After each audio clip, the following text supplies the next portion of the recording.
Hello বন্ধুরা, welcome back to my Rina Ganguly kitchen. আমার চ্যানেলে তোমাদের সবাইকে অনেক অনেক স্বাগত। চলে এসো দেখাই আজ আমি কি বানাবো। আজকে আমার রেসিপি গোলমরিচ চিকেন। গোলমরিচ চিকেন করার জন্য এখানে আমি চিকেন নিয়ে নিয়েছি, এখানে আদা রসুন নিয়ে নিয়েছি, এখানে জিরে আর ধনে গুঁড়ো 1 চামচ করে নিয়ে নিয়েছি, হলুদ গুঁড়ো নিয়েছি, এখানে গোলমরিচ গুঁড়ো, এটা টক দই, আদা রসুন বাটার পেস্ট, লেবু নিয়েছি অর্ধেক, কাঁচা লঙ্কা, ফোড়নে দেওয়ার জন্য গরম মশলা নিয়েছি, এখানে নিয়েছি নুন, পেঁয়াজ কুচিয়ে নিয়েছি আর কাজু বাদাম নিয়েছি।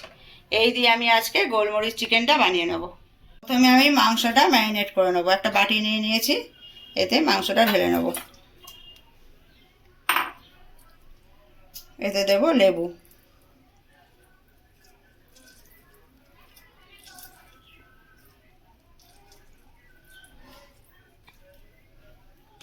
দেব নুন আর 1 চামচ মতন গোলমরিচ দেব। এটা ভালো করে মাখিয়ে 10 মিনিট আমি সাইড করে রেখে দেবো। লেবু থেকে বেরিয়েছে বীজগুলো আমি তুলে ফেলে দিলাম। এবার এটা আমি 10 মিনিটের জন্য সাইড করে রেখে দেবো। একটা জায়গা বসিয়ে রিফাইন তেল নিয়ে নিয়েছি, তেলটা আমার গরম হয়ে গেছে, পেঁয়াজগুলো ছেড়ে দেবো। পেঁয়াজগুলো একটু নাড়াচাড়া করে নেবো 1 মিনিটের মতন। পেঁয়াজটা আমি 1 মিনিটের মতন নেড়ে নিয়েছি। এবার এতে দেবো নুন আর দেব আদা রসুন, একটু নেড়ে নেব। এবারে এতে দেবো কাজু আর একটু নাড়াচাড়া করে নেব। এতে একটু জল দিয়ে সেদ্ধ করে নেব। পেঁয়াজ কাজু রসুন আদা একসঙ্গে সেদ্ধ হয়ে যাবে। পেঁয়াজটা আমার সেদ্ধ হয়ে গেছে, এটা আমি নামিয়ে নেব। 15 থেকে 20 মিনিট এটাকে আমি ঠান্ডা করে নেব। একটা কড়া বসিয়ে আমি রিফাইন তেল দিয়েছি, তেলটা আমার গরম হয়ে এসছে, ফেনাটা কেটে গেলেই গরম হয়ে যাবে। এতে একটা শুকনো লঙ্কা দেবো আর এই যে গরম মশলা দেবো।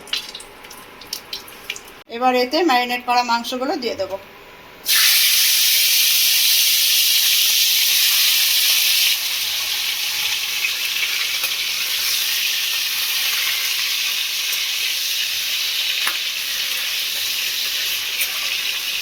ভালো করে এটা 4 থেকে 5 মিনিট মতন নাড়াচাড়া করে নেব।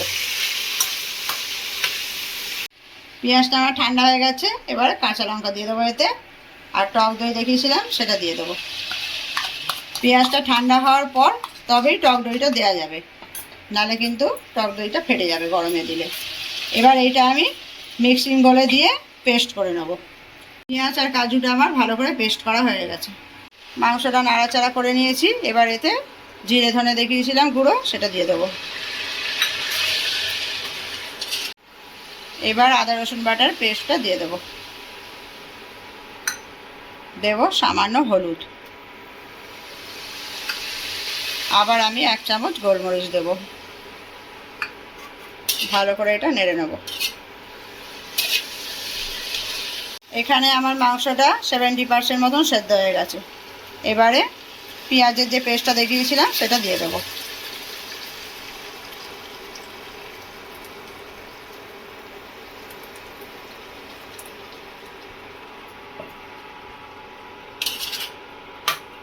এই পেঁয়াজের পেস্টে এটা আস্তে আস্তে করে সেদ্ধ হয়ে যাবে।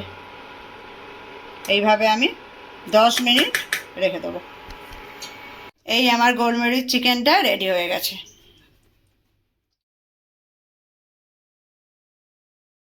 আজকের আমার রেসিপি গোলমরিচ চিকেন তোমাদের যদি ভালো লাগে তোমরা আমার চ্যানেলটাকে সাবস্ক্রাইব করে দিও।